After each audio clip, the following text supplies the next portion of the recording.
Bonjour, c'est Claudie à la Bibliothèque interculturelle. Aujourd'hui, je vais vous présenter plusieurs romans qui traitent du thème de la gourmandise et de la cuisine réconfortante. On a décidé de vous parler de ce thème-là parce que l'automne s'en vient, on a le goût de se mettre à la maison en dessous d'une petite couverte avec un thé, puis de cuisiner des petits mijotés. Donc, le premier livre que je vais vous présenter, c'est Chocolat amer par Laura Esquivel. C'est un livre sud-américain, une auteure sud-américaine en fait, et qui suit le courant du réalisme magique. Donc le réalisme magique, c'est quand on a des événements surnaturels qui arrivent dans un monde qui est pourtant réaliste et où ces événements paraissent normaux. Donc en fait, le personnage principal de Chocolat amer va ne pas pouvoir marier l'homme qu'elle aime, donc elle va transmettre sa peine par la nourriture qu'elle va cuisiner. Donc là, ça va donner suite à une série d'événements assez rocambolesques lorsque les gens goûtent sa nourriture et je vous laisse le plaisir de le découvrir. Donc c'est Chocolat amer par Laura Esquivel. Ensuite, l'autre livre que j'aurais à vous présenter, c'est Le Plongeur par Stéphane Larue. C'est un roman qui a été publié en 2016 et qui a gagné plusieurs prix littéraires et qui fait aussi partie du club des Irrésistibles, donc un club de lecture à Montréal qui choisit des livres qui sont, selon eux, irrésistibles et à lire.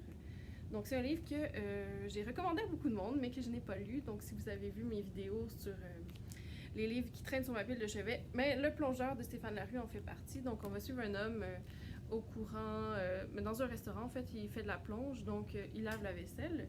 Et on va voir un peu comment ça se passe de l'intérieur. Je vais vous lire un peu le résumé qui résume assez bien ce qui se passe dans le livre. Donc, on découvre ainsi le train survolté d'un restaurant à l'approche des fêtes et sa galerie mouvante de personnages. Propriétaires, chefs, sous-chefs, cuisiniers, serveurs, barmaids et boss-boys. Si certains d'entre eux semblent plus grands que nature, tous sont dépeints au plus près des usages du métier avec une rare justesse. C'est en leur bruyante compagnie que le plongeur tente de juguler son obsession pour les machines à vidéo poker, traversant les cercles d'une saison chaotique rythmée par les rushs, les luttes des pouvoirs et les décisions néfastes. Est-ce que ça vous a donné envie de le lire? Ensuite, l'autre livre que je vous présente, c'est Kitchen par Banana Yoshimoto. Donc, c'est un livre qui a été écrit en japonais en 1988, mais qui a été traduit en français en 1994. Donc, ce livre-là comprend deux romans, donc Kitchen et Moonlight Shadow. Les thèmes de prédilection de l'auteur, Banana Yoshimoto, sont le deuil et les sentiments intérieurs. Et c'est ça qu'on va voir dans Kitchen. Donc c'est une jeune femme qui devient orpheline et qui va emménager chez son voisin. Elle va réussir à se redécouvrir et à s'épanouir, dans le fond à surmonter sa douleur par la cuisine. Donc un livre à lire. On dit aussi que les femmes japonaises de l'époque se sont beaucoup reconnues dans l'écriture de Banana Yoshimoto. Donc si vous voulez voyager un peu par le livre, ça serait un bon livre. Ensuite, on a La cuisinière d'Himmler par France-Olivier Gisbert. C'est un livre aussi qui est recommandé par le Club des Irrésistibles et par ma collègue Pascale, qui est bibliothécaire ici à la Bibliothèque interculturelle. Donc, on va suivre Rose dans ses aventures au 20e siècle. Elle va vraiment traverser des époques, un peu de traumatisme qu'elle va avoir vécu.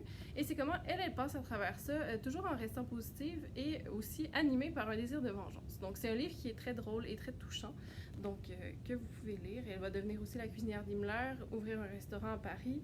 Donc, vraiment, Rose vit toutes sortes d'aventures.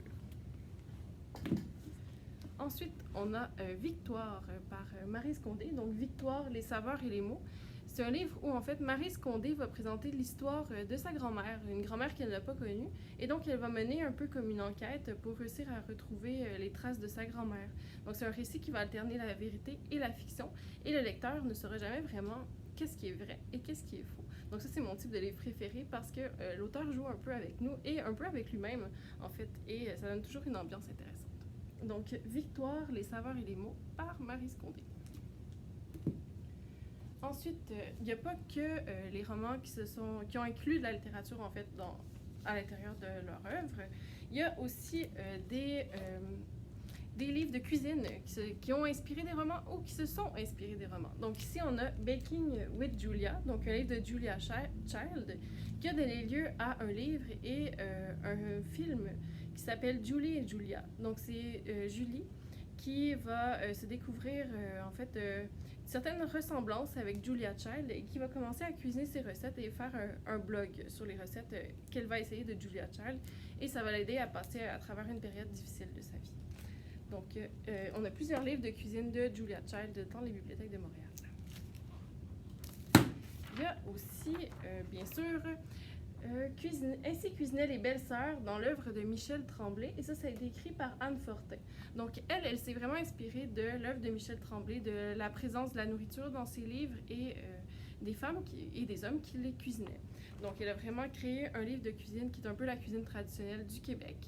Et elle a vraiment été chercher les recettes traditionnelles qu'elle a pu trouver et qui a donné lieu à un livre de recettes qui s'appelle « Ainsi cuisinaient les belles-sœurs » dans l'œuvre de Michel Tremblay. Il n'y a pas seulement qu'elle qui a fait ça. On a aussi Sur la piste de Maud Graham, Promenade des gourmandises par Christine Brouillette et Marie-Ève Sévigny. Donc, Christine Brouillette, c'est une auteure de polar québécoise. Donc ici, j'ai 6 minutes, mais elle en a écrit vraiment plusieurs. Et ces romans ont toujours comme trame de fond la ville de Québec. Donc, Christine Brouillette s'est alliée à Marie-Ève Sévigny pour créer un livre qui fait des promenades gourmandes dans Québec. Donc, vous avez plusieurs manières de voir un peu Québec de manière insolite sur les traces de Maud Graham, l'enquêteuse de Christine Brouillette. Camilla Lackberg, l'auteure de polar suédois, a un peu fait la même chose avec À table avec Camilla Lackberg. Donc, elle aussi aime vraiment beaucoup la cuisine et a décidé d'écrire un livre de recettes avec le chef Christian Helberg, donc un livre de recettes gourmandes qui sont très gastronomiques, on m'a dit. Très difficile à faire. Non, mais si vous voulez vous essayer, c'est un livre en plus.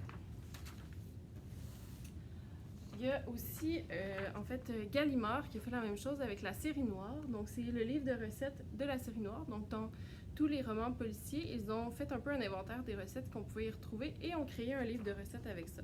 C'est un livre qui ne se vend plus en librairie, mais que vous pouvez retrouver en bibliothèque.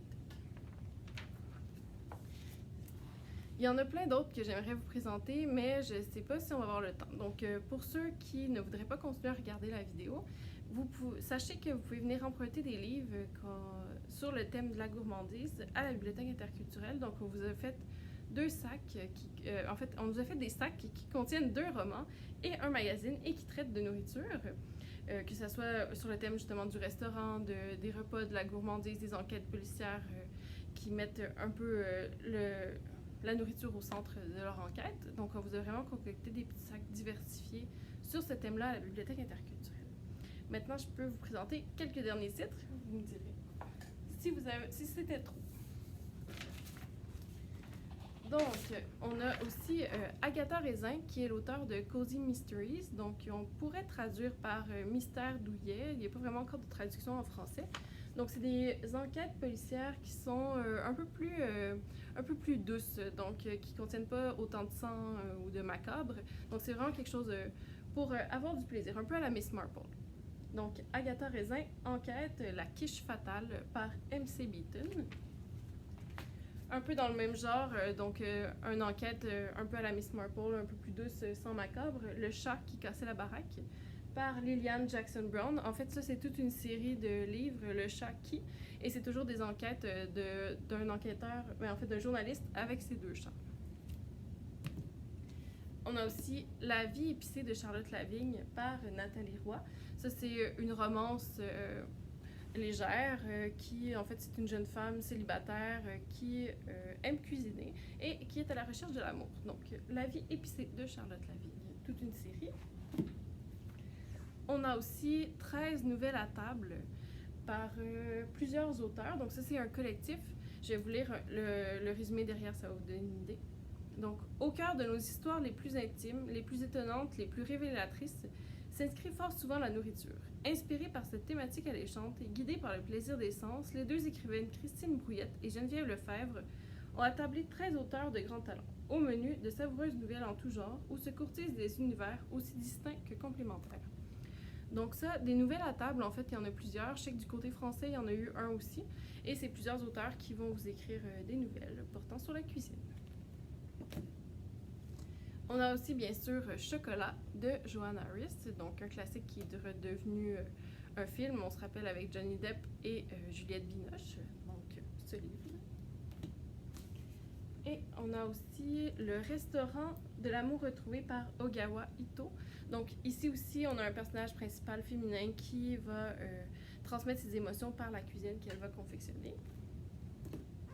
Et finalement, je vous présente, lui c'est un YouTuber donc qui fait des capsules vidéo sur YouTube et qui parle de nourriture. Donc le GastronoGeek a fait plusieurs livres, donc il y en a un pour les enfants aussi. Et dans ses livres de recettes, en fait, il va créer les recettes inspirées des cultures de l'imaginaire. Donc que ce soit film, que ce soit roman, que ce soit série télévisée, on peut retrouver en fait des vidéos et des recettes dans ses livres qui parlent par exemple de Game of Thrones, du Seigneur des Anneaux, de jeux vidéo même. Donc le GastronoGeek qui s'est inspiré de la culture populaire pour créer des recettes. Donc voilà les livres que j'avais à vous présenter pour aujourd'hui.